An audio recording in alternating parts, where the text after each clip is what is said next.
સૂર્યના તડકાવાળા દિવસે ઓરડાની અંદર સાંકડા ખુલ્લા ભાગમાંથી કે છિદ્રમાંથી પ્રવેશતા પ્રકાશના કિરણો આપણે જોયા છે. સ્કૂટરની હેડલાઇટ, કાર અને ટ્રેનના એન્જિનની હેડલાઇટમાંથી નીકળતા પ્રકાશના કિરણો રાત્રિના સમયે આપણે જોઈએ છીએ. દીવાદાંડી, એરપોર્ટના ટાવરમાંથી આવતી સર્ચ લાઇટ પણ આપણે જોઈ છે, ખરું ને? રમકડાની લેઝર ટોર્ચમાંથી આવતા પ્રકાશના કિરણને અગરબત્તીના ધુમાડામાંથી પસાર થવા દો, તે સ્પષ્ટ જોઈ શકાય છે. આપણે જાણીએ છીએ કે સળગતી મીણબત્તીની જ્યોતને સીધી પાઇપમાંથી જોઈ શકાય છે, પરંતુ વળેલી પાઇપમાંથી તે દેખાતી નથી, કારણ કે પ્રકાશ સીધી રેખામાં ગતિ કરે છે. જ્યારે પ્રકાશને ચળકાટવાળી સપાટીઓ જેવી કે ચકચકિત સ્ટીલની પ્લેટ, પાણીની સપાટી પર પડવા દેવામાં આવે છે, ત્યારે તે પરાવર્તન પામીને તેની દિશા બદલે છે. પાણીમાં આપણને વૃક્ષ તથા બિલ્ડિંગના પ્રતિબિંબ જોવા મળે છે. કોઈ પણ પોલિશ કરેલી કે ચળકતી સપાટી અરીસા તરીકે વર્તે છે. અરીસા વડે પ્રકાશની દિશા બદલાઈ જવાની ઘટનાને પ્રકાશનું પરાવર્તન કહે છે. પ્રવૃત્તિ: એક ટોર્ચ લો. ટોર્ચના કાચને 3 સ્લિટ ધરાવતા ચાર્ટ પેપર વડે ઢાંકી દો. લીસા લાકડાના બોર્ડ પર ચાર્ટ પેપરના ટુકડાને પાથરી દો. તેના પર સમતલ અરીસાની પટ્ટીને ઊભી ગોઠવો. ટોર્ચને ચાલુ કરીને 3 સ્લિટમાંથી આવતા પ્રકાશને અરીસા પર પડવા દો. ટોર્ચને એવી રીતે ગોઠવો કે જેથી સ્લિટમાંથી આવતો પ્રકાશ પાથરેલા ચાર્ટ પેપર પર જોઈ શકાય. અરીસાને એવી રીતે ગોઠવો કે જેથી ટોર્ચમાંથી આવતો પ્રકાશ અરીસા પર કોઈક ખૂણો બનાવીને આપાત થાય. જુઓ કે અરીસો તેના પર પડતા પ્રકાશની દિશા બદલે છે. અરીસાને સ્થિર રાખીને ટોર્ચને તેની સ્થિતિમાંથી સહેજ આજુબાજુ હલાવતા પણ પરાવર્તિત પ્રકાશની દિશા બદલાય છે. પંચતંત્રની સિંહ તથા સસલાની વાર્તામાં સસલાએ સિંહને પાણીમાં તેનું પ્રતિબિંબ બતાવીને મૂર્ખ બનાવ્યો હતો, ખરું ને? પ્રવૃત્તિ: ઊભા મૂકેલા સમતલ અરીસાની સામે સળગતી મીણબત્તી સ્ટેન્ડ પર ગોઠવીને અરીસામાં તેની જ્યોતને જુઓ. આપણને અરીસાની પાછળના ભાગમાં બીજી મીણબત્તી મૂકેલી હોય તેવું જણાય છે. વાસ્તવમાં તે આગળ મૂકેલી મીણબત્તીનું જ પ્રતિબિંબ છે. આગળ મૂકેલી મીણબત્તીને વસ્તુ તરીકે અને અરીસામાં જણાતી મીણબત્તીને પ્રતિબિંબ તરીકે ઓળખવામાં આવે છે.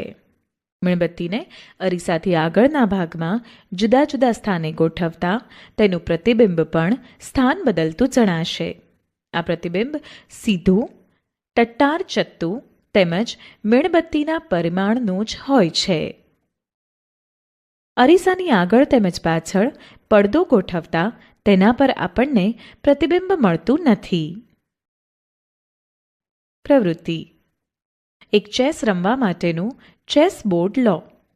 જો ચેસ બોર્ડ ન મળે તો ચાર્ટ પેપર પર 8x8ના એમ 64 સમાન એવા સમચોરસની રચના ઊભી તથા આડી લીટીઓ દોરીને કરો.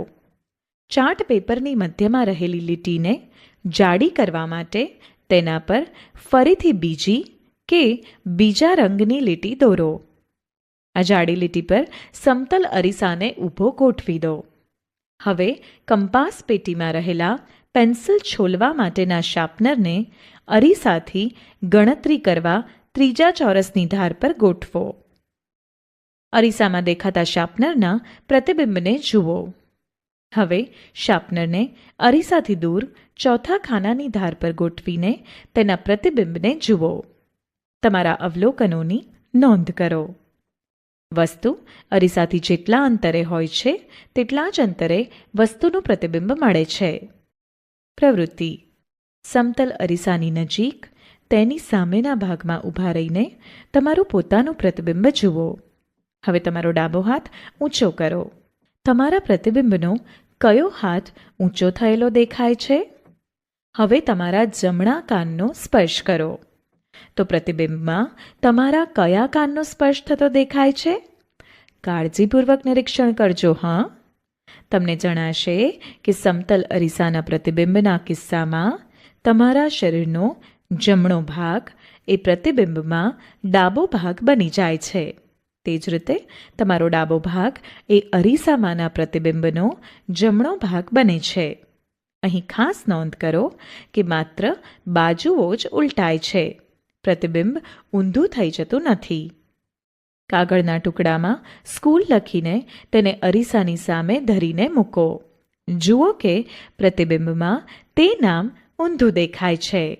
આ જ કારણસર એમ્બ્યુલન્સની આગળના ભાગમાં તેનું લખાણ આમ ઊંધું દેખાય છે, જેથી તેની આગળના ભાગમાં રહેલા વાહનો તેમની રેર વ્યૂ મિરરમાં એમ્બ્યુલન્સ શબ્દ સીધો વાંચીને તેને જવા માટે ઝડપથી રસ્તો કરી આપે.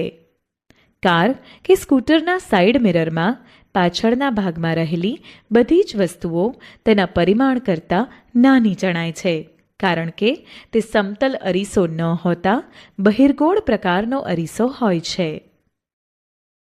પ્રવૃત્તિ: સ્ટેનલેસ સ્ટીલની ચમચી કે ચમચો લઈને તેને તમારો ચહેરો દેખાય તે રીતે પકડો. ચમચીની અંદરનો ખાડાવાળો ભાગ તમારી સામે રાખો. જુઓ કે તમારા ચહેરાનું પ્રતિબિંબ સીધું પરંતુ મોટા પરિમાણવાળું દેખાય છે. હવે ચમચીને તમારાથી દૂર લઈ જતા તમારું પ્રતિબિંબ ઉલટાઈ ગયેલું જણાશે. ચમચીની વળાંકવાળી અંદરથી પરાવર્તક સપાટી અંતર્ગોળ અરીસા તરીકે વર્તે છે. હવે ચમચીની બહારની ઉપસેલી સપાટી તમારી સામે રાખો. તમારું પ્રતિબિંબ સીધું પરંતુ નાના પરિમાણવાળું દેખાશે. ચમચીને દૂર લઈ જતા પ્રતિબિંબ નાનું ને નાનું થશે, પણ સીધું જ રહેશે. ચમચીની બહારની ઉપસેલી પરાવર્તક સપાટી બહિર્ગોળ અરીસા તરીકે વર્તે છે. વળાંકવાળા અરીસાનું સૌથી સામાન્ય ઉદાહરણ ગોલીય અરીસા છે. જો ગોલીય અરીસાની અંદરની સપાટી પરાવર્તક હોય તો તેને અંતર્ગોળ અરીસો કહે છે. તે જ રીતે બહારની સપાટી પરાવર્તક હોય તો તેને બહિર્ગોળ અરીસો કહે છે. ગોલીય અરીસો એ ગોળાનો એક ભાગ હોય છે. પ્રવૃત્તિ: એક અંતર્ગોળ અરીસો લો. તેને સૂર્યની સામે ધરો. તેનું કાગળના ટુકડા પર પ્રતિબિંબ મેળવવા પ્રયત્ન કરો. કાગળ તથા અરીસા વચ્ચેનું અંતર તે બંનેને આગળ પાછળ કરીને એવી રીતે ગોઠવો કે જેથી કાગળ પર સૂર્યનું તેજસ્વી તથા સ્પષ્ટ પ્રતિબિંબ મળે. હવે અરીસા તથા કાગળને થોડી મિનિટો સુધી સ્થિર પકડી રાખો. શું કાગળ બળવાની શરૂઆત કરે છે? કાગળ પરનું આ તેજસ્વી ટપકું સૂર્યનું પ્રતિબિંબ છે. અહીં એ નોંધ લો કે પ્રતિબિંબ પડદા પર મળે છે. પડદા પર રચાતા પ્રતિબિંબને વાસ્તવિક એટલે કે સાચું પ્રતિબિંબ કહે છે. સમતલ અરીસા વડે મળતા પ્રતિબિંબને પડદા પર મેળવી શકાતું નથી. આવા પ્રતિબિંબને આભાસી પ્રતિબિંબ કહેવાય. પ્રવૃત્તિ: અંતર્ગોળ અરીસાને સ્ટેન્ડ પર ગોઠવો. તેને ટેબલ પર ગોઠવો. આશરે 15 સેન્ટીમીટર બાય 10 સેન્ટીમીટરના માપનો સફેદ કાગળ કાર્ડબોર્ડ શીટ પર ચોંટાડો. આ થયો આપણો પ્રતિબિંબ મેળવવા માટેનો પડદો.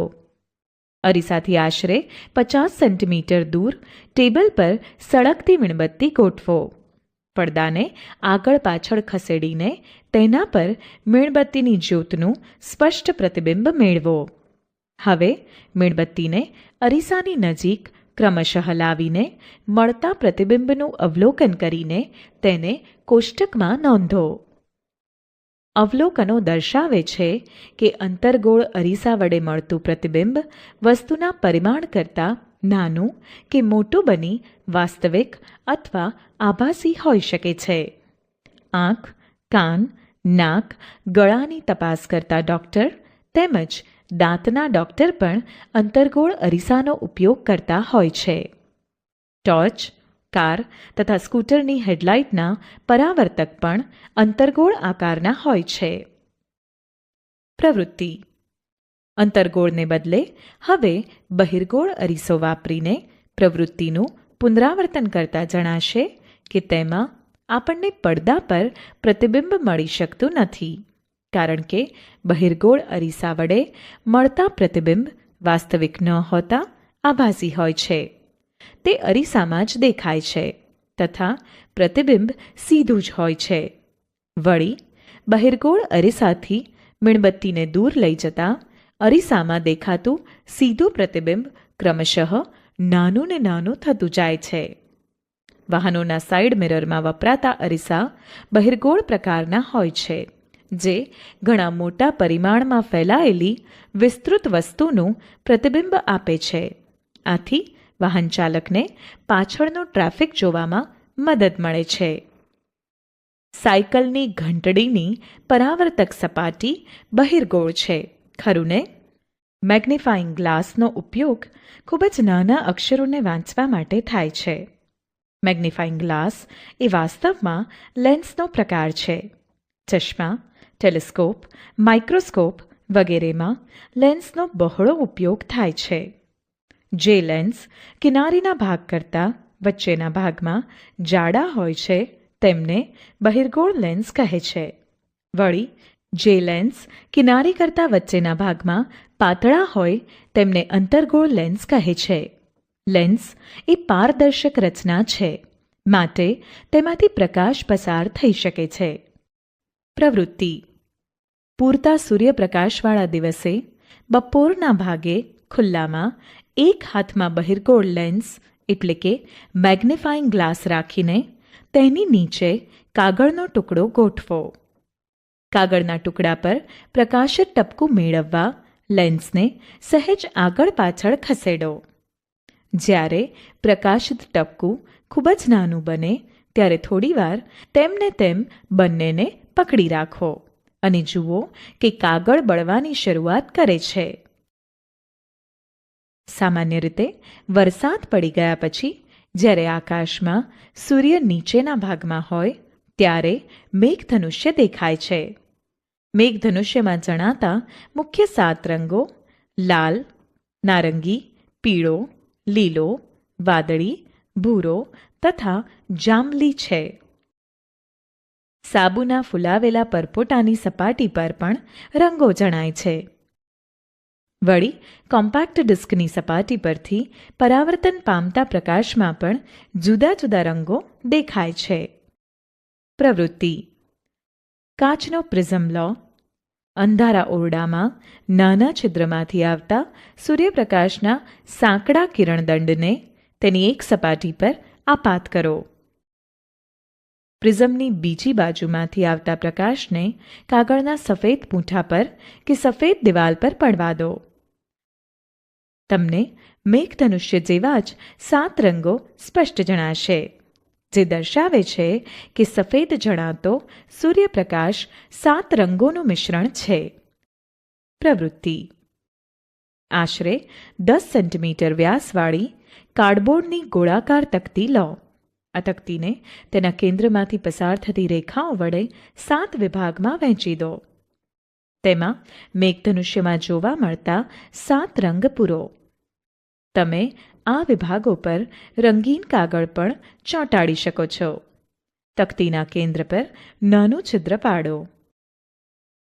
બોલપેનની રિફિલની ટોચ પર આ તકતી સહેજ ઢીલી પડે તેમ રહેવા દો. તકતી સરળતાથી ભ્રમણ કરી શકે છે તેની ખાતરી કરો. દિવસના અજવાળામાં આ તકતીને ગોળ ગોળ ભ્રમણ કરાવો. જ્યારે તકતીને ઝડપથી ભ્રમણ કરાવવામાં આવે છે ત્યારે આ બધા રંગો પરસ્પર ભળી જાય છે અને તકતી સફેદ જણાય છે. આવી તકતી ન્યૂટનની તકતીના નામથી લોકપ્રિય છે.